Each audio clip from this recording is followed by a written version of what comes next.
Inheriting a collapsing, rat-infested coastal shack from an eccentric uncle felt like a cruel joke, especially with a bank account dwindling to a mere $42. But hundreds of miles from home, a chance stumble over a moldy rug reveals a heavy steel trapdoor hidden in the floorboards. The discovery buried beneath it contains a centuries-old secret capable of upending American history, while painting a massive, inescapable target squarely on the finder's back. Arturo Kensington was a man who understood numbers, which is why he knew precisely how utterly ruined his life had become. Sitting in his cramped, unheated Houston apartment, the 34-year-old former accountant stared at the foreclosure notice on his desk. The collapse of his independent tax firm, followed by a brutal legal battle with a former business partner, had left him with a mountain of debt that eclipsed $400,000. He was drowning, and the water was rising fast. Then came the phone call that seemed like a cruel joke. The voice on the other end belonged to Eugene Abernathy, a weary-sounding estate lawyer based out of Portland, Maine. Arturo's great-uncle, Harrison Kensington, had passed away at the age of 89. Harrison was a ghost in the family tree, a notoriously paranoid recluse who hadn't spoken to a living relative since the late 1980s. Yet for reasons Abernathy couldn't explain, Arturo was named the sole beneficiary of Harrison's entire estate. Hope, a dangerous and intoxicating emotion, flared in Arturo's chest. The Kensington name used to mean old money. Perhaps the old man had hoarded a fortune in stocks or a sprawling Victorian mansion on the coast.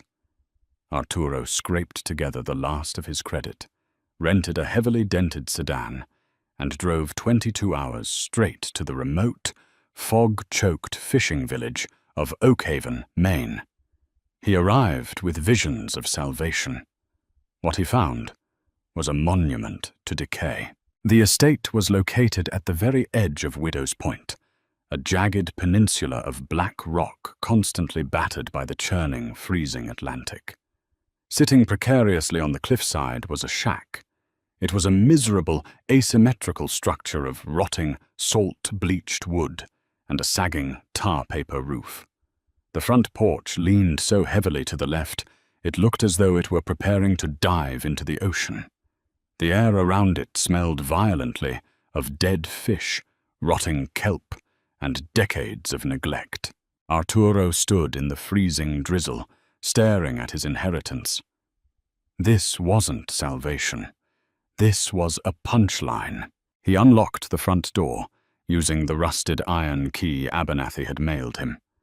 The door groaned open, scraping against warped floorboards. Inside, the gloom was oppressive. There was no electricity, no running water. The furniture consisted of a stained mattress on a rusty iron frame, a single wooden chair, and a cast-iron stove, thick with orange rust. Dust motes danced in the pale light filtering through grimy, cracked windows. "Sign the deed over to the county, Mr. Kensington," Abernathy had advised him over the phone. "The property taxes are in arrears, and the land isn't zoned for commercial development. It's a liability." Arturo threw his duffel bag onto the mattress, a profound wave of exhaustion and despair washing over him. He had spent his last dollars getting here. He couldn't even afford gas to drive back to Houston. He was trapped at the edge of the world in a wooden box that smelled of mildew and failure. As night fell, a violent nor'easter rolled in off the ocean. The wind shrieked through the gaps in the walls, and the shack rattled so violently, Arturo feared it would be torn from its foundation. He huddled under his damp coat on the mattress, listening to the rain violently lash the roof. Around 2 a.m., a steady drip, drip, drip began landing directly on his forehead. Cursing into the darkness, Arturo stood up, grabbed the heavy iron frame of the bed, and dragged it across the room to escape the leak. As he pulled the bed, One of the iron legs caught the edge of a heavy, foul-smelling Persian rug that covered the center of the room. The rug, stiff with years of dirt and salt, bunched up and flipped over.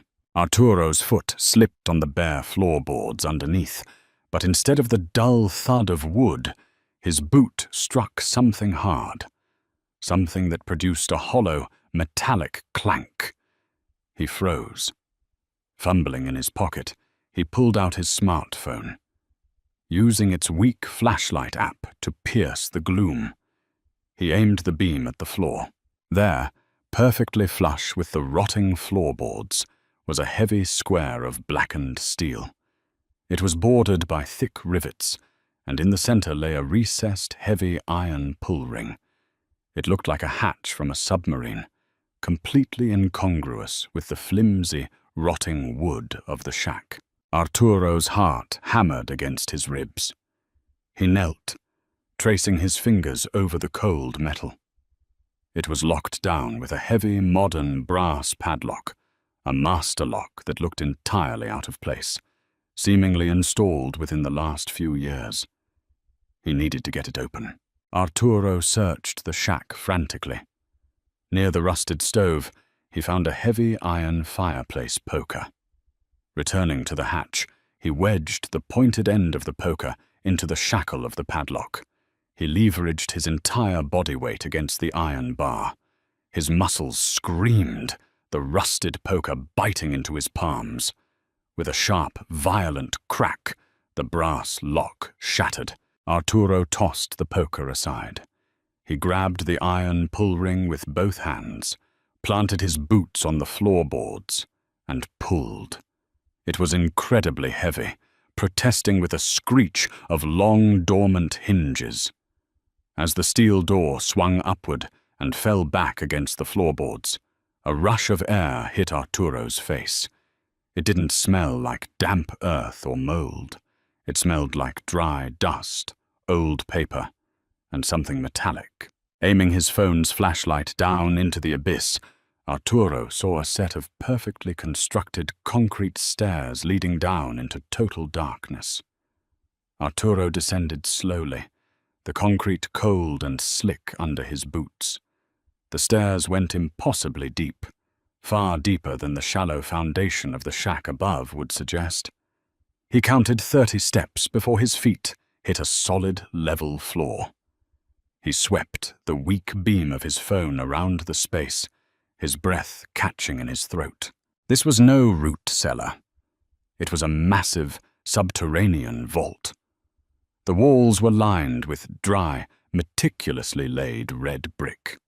Thick oak beams supported the ceiling, heavily reinforced with modern steel brackets. Great-Uncle Harrison hadn't just been living in a shack. He had been guarding a fortress. The air was artificially dry.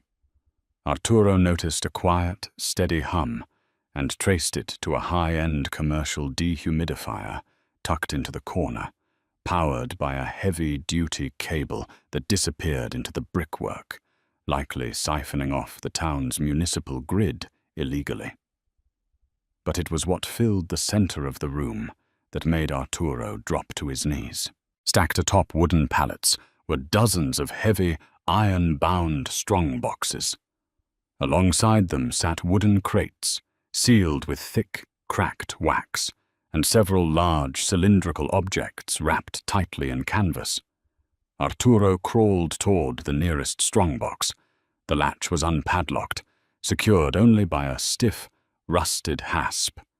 He pried it open with his bare hands, tearing his cuticle in the process.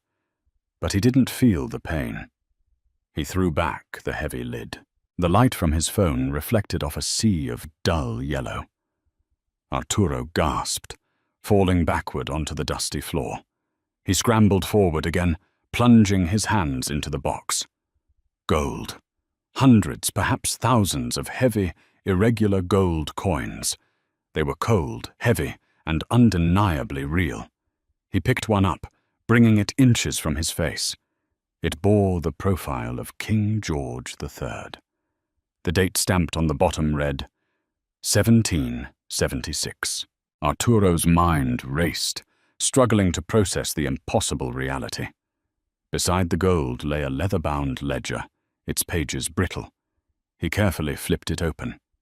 The elegant, looping cursive handwriting at the top of the first page read, "Consignment of His Majesty's Treasury, removed from Boston under the command of General Thomas Gage. Entrusted to Captain Horatio Kensington, HMS Valkyrie. To be hidden until the rebellion is crushed." Arturo stared at the words. This wasn't just gold. This was the legendary lost payroll of the British Loyalist Army, a historical myth that treasure hunters had spent lifetimes chasing. It was a fortune that had vanished from Boston Harbor right before Washington's forces took the city. And it had been sitting under his family's rotting fishing shack for over 2 centuries. He was rich, not just debt-free. He was wealthy beyond comprehension. A single one of these coins would fetch tens of thousands at Sotheby's. There were thousands of them here, to say nothing of the artifacts in the other crates. Okay, Arturo, breathe," he whispered into the silent vault. "You just need to secure it. You need an appraiser. You need to call—" Thump. Arturo froze. The blood drained from his face. The sound had come from above, inside the shack. Thump. Creak. Heavy footsteps were moving across the floorboards, directly over his head. Arturo instantly clicked off his phone's flashlight, plunging the vault into absolute, suffocating darkness. He held his breath, his heart hammering so violently he was sure the intruders could hear it through the floor. "I'm telling you, Mr. Gable, the old freak didn't leave anything up here," a gruff, gravelly voice echoed down the stairwell. The acoustics of the brick vault amplified the sound perfectly. Harrison Kensington was a paranoid lunatic, but he wasn't stupid, Cole, a second voice replied. This voice was smooth, cultured, and dripping with authority. The original land grants explicitly place the Loyalist cache on this exact promontory. My family has been trying to buy this worthless plot of land for 4 generations. He's hiding it here. I know it. Arturo recognized the name. Richard Gable. When Arturo had stopped at a local diner for a coffee upon arriving in Oakhaven, the waitress had complained about Gable. He was a ruthless real estate developer and amateur historian who effectively owned the town, the mayor, the police, and the docks. "Well, the nephew is here," the gruff voice, Cole, said. "Saw his rental car out front. Smells like he was just here. Stove's still warm. Find him," Gable ordered, his voice cold and devoid of empathy. "If he hasn't found it yet, we force him to sign the deed over. I have the paperwork ready. If he has found it—" Gable paused, and the silence hung heavy with violent implication. "The cliffs are steep. Tourists fall to the rocks all the time. It's a tragic, slippery coast, Cole." In the pitch black of the vault, Arturo clamped a hand over his own mouth to stifle his panicked breathing. "Hey, Mr. Gable," Cole's voice suddenly boomed, much closer to the top of the stairs. "The bed's been moved. Look at this rug." Arturo's eyes widened in the dark. He had left the trap door wide open. Well, Gable's smooth voice drifted down, echoing menacingly down the concrete stairwell. "It seems our Mr. Kensington has been busy. Cole, get your flashlight. Let's go welcome the new neighbor to Oakhaven." Arturo was trapped. There was no back exit. He was 50 feet underground, cornered in a vault of historical gold, with a corrupt millionaire and a hired killer descending the stairs. His inheritance had just turned into his tomb. Arturo backed away from the stairs, his hands blindly feeling along the rough brick wall. His fingers brushed against something hard and wooden, A crate. He ducked behind a stack of the heavy, wax-sealed boxes, making himself as small as possible in the suffocating darkness. A beam of bright LED light pierced the gloom of the vault, sweeping down the stairs. The heavy thudding boots of Cole and Gable began their descent. "Watch your step," Gable murmured, his voice echoing. "This is it. After 200 years, we've found it." Arturo gripped the heavy iron fireplace poker he had brought down with him, his knuckles turning white. He wasn't a fighter. He was an accountant. But as the beam of light swept across the vault, illuminating the open strongbox of gold and moving steadily toward his hiding spot, Arturo realized the numbers had suddenly changed. It was no longer a calculation of debt and assets. It was a simple equation of survival. The beam of Cole's heavy tactical flashlight sliced through the dusty air of the vault, illuminating the red brick walls and the wooden pallets. Arturo pressed his back so hard against the rough bricks he felt them biting into his spine. He held his breath, his eyes wool in the suffocating darkness, listening to the heavy, arrogant footsteps of Richard Gable and his enforcer. "God above," Gable whispered. The cultured smoothness of his voice was gone, replaced by a ragged, breathless greed. The flashlight beam settled on the open iron-bound strongbox. The dull, hypnotic glow of the 1776 British Loyalist gold reflected in the light. "Look at it, Cole. Millions, tens of millions in historical value." Gable's footsteps hurried across the concrete floor, stopping mere feet from where Arturo was crouched behind the stacked, wax-sealed crates. "My grandfather spent his entire fortune dredging the bay looking for the HMS Valkyrie, and this paranoid old fool had it buried under his bed the entire time." "Mr. Gable," Cole's gruff voice interrupted, tinged with a sudden edge of nervousness. "The lid on this box, it's open. The dust on the floor. Someone was just walking around down here. He's in this room." The flashlight beam snapped away from the gold, sweeping violently across the vault. Arturo's mind went blank with terror, but the primal instinct to survive overrode his panic. He looked down at his feet. Snaking across the floorboards, inches from his boots, was the heavy-duty orange extension cord powering the industrial dehumidifier in the corner. It ran directly across the path between Cole and the stairs. The beam of light was moving closer, illuminating the edges of the crates hiding him. In 2 seconds, he would be exposed. Arturo didn't think. He reacted. He reached down, grabbed the thick orange cable with his free hand, and violently yanked it upward with all his remaining strength. The cord snapped taut like a tripwire just as Cole took a step forward. The massive enforcer let out a startled grunt as his combat boot caught the heavy cable. He pitched forward, his arms flailing. The heavy tactical flashlight slipped from his grip, flying through the air and smashing lens first into the solid brick wall. The glass shattered with a sharp crack, and the vault was instantly plunged back into absolute, impenetrable darkness. "Get him!" Gable shrieked, his voice echoing frantically off the brick walls. "He's in the corner!" Arturo dropped the cable and scrambled over the rough wooden pallets.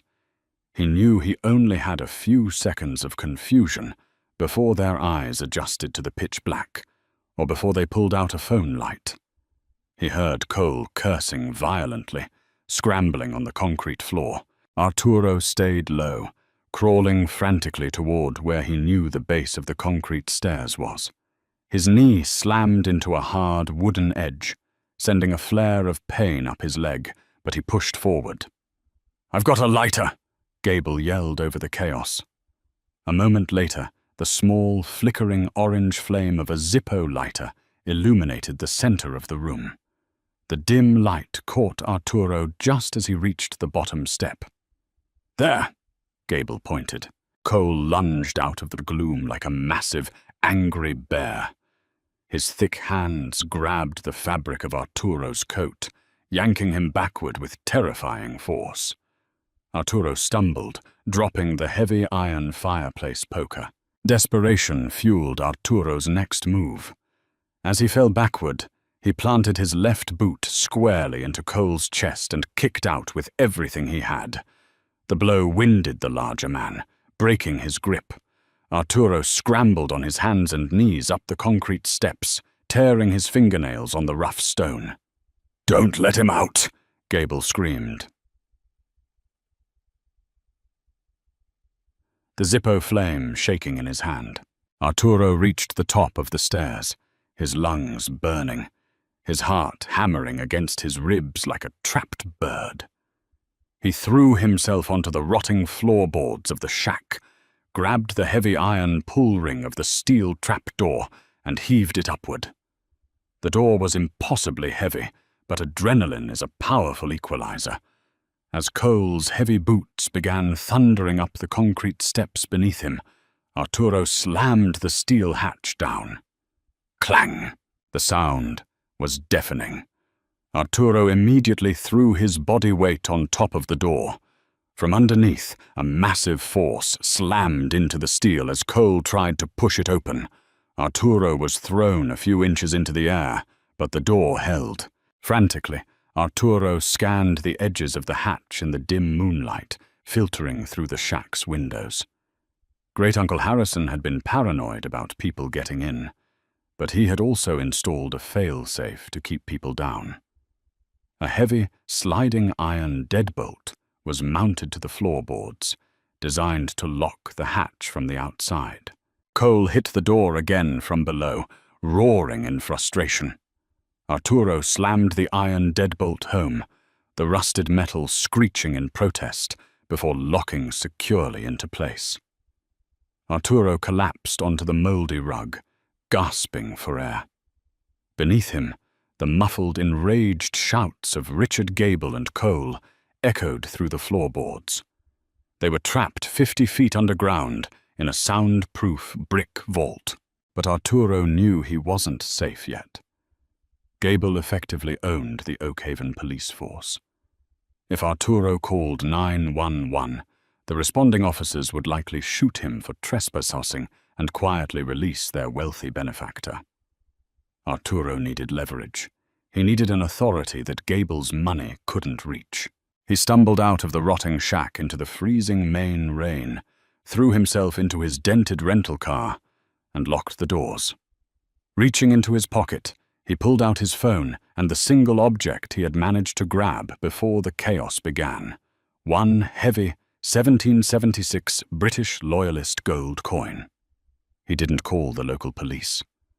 He searched the internet for the nearest federal authority with jurisdiction over stolen antiquities. 2 hours later, Arturo sat in the sterile, brightly lit interrogation room of the Federal Bureau of Investigation's field office in Portland, Maine. Across from him sat Special Agent Thomas Bradley, a seasoned veteran of the FBI's art crime team. Agent Bradley stared at the gold coin resting on the metal table between them.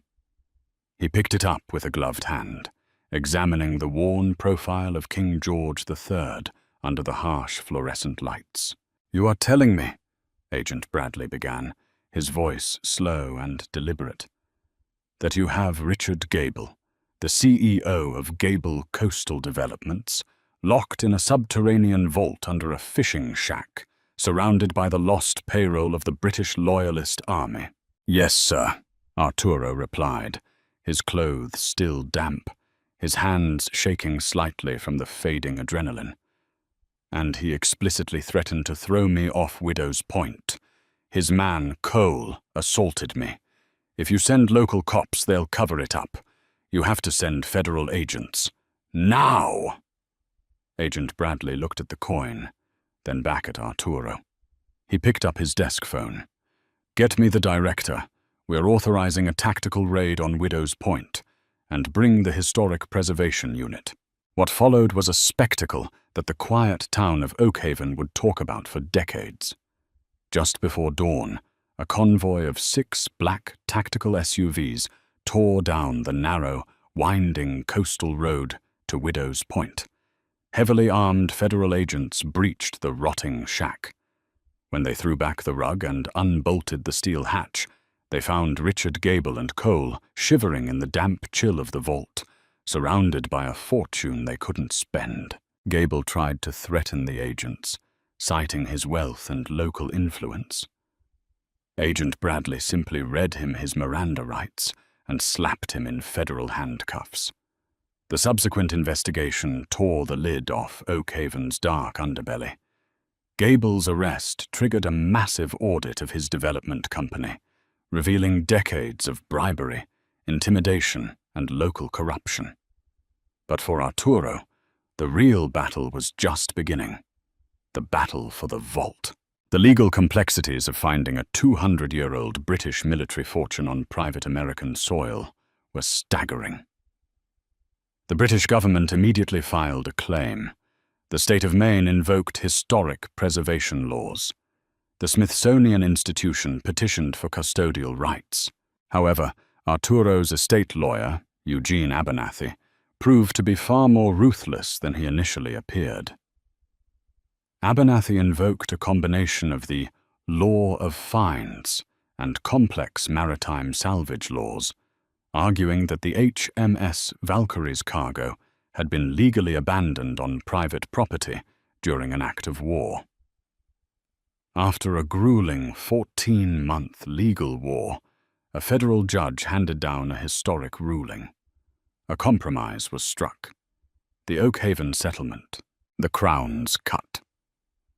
The British government was allowed to repatriate specific historical documents and 20% of the minted coins for their national museums.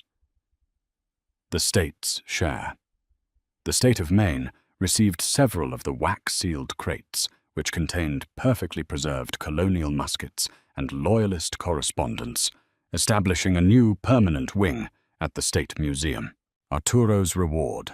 Arturo was granted full legal ownership of the remaining 80% of the gold cash, recognized not as stolen property, but as a legally inherited familial asset. The sheer volume of the treasure was staggering once the FBI completed their official inventory. Arturo Kensington, the bankrupt accountant from Houston, walked out of the federal courthouse a multi-millionaire. He paid off his $400,000 in debt with a single wire transfer. But the final twist of the story came weeks later, when Arturo finally had the time to sit down and read through Great-Uncle Harrison's brittle, leather-bound ledger in a secure, climate-controlled facility. The ledger didn't just contain the inventory of the loyalist gold. The final pages were written in a different, much shakier hand. Harrison's handwriting, dated just months before his death. To whoever inherits this burden, the gold is cursed by the blood of the men who stole it. But the land it sits on is the true weapon. Gable's grandfather murdered my father for this land, knowing the vault was here. But he could never find the entrance. I leave this to you not to make you wealthy, but because the Gable family needs the deep water access of Widow's Point to finalize their coastal monopoly. Bleed them dry. Harrison hadn't just left Arturo a fortune. He had left him a loaded gun aimed directly at the people who had terrorized his family for generations. Arturo didn't keep the rotting shack. Once the vault was emptied, he put the barren, jagged peninsula of Widow's Point up for sale. But he didn't sell it to a developer. He sold it for a nominal fee of $1 to the Maine Coastal Conservancy, ensuring that the land could never be built upon, permanently destroying Gable Coastal Development's plans for a deep-water port and effectively bankrupting Gable's remaining shareholders.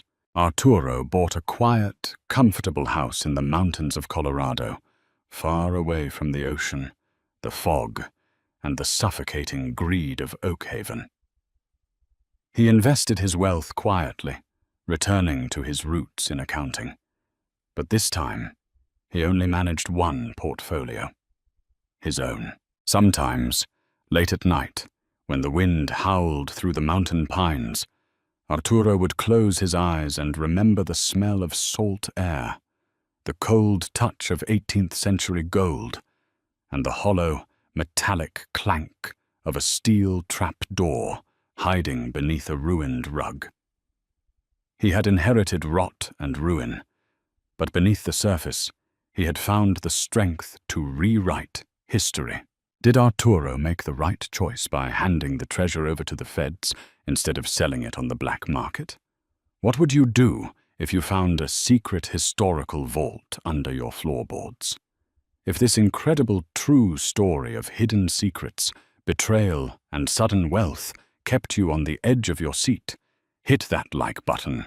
Share it with your fellow treasure hunters and subscribe to the channel for more unbelievable real-life mysteries.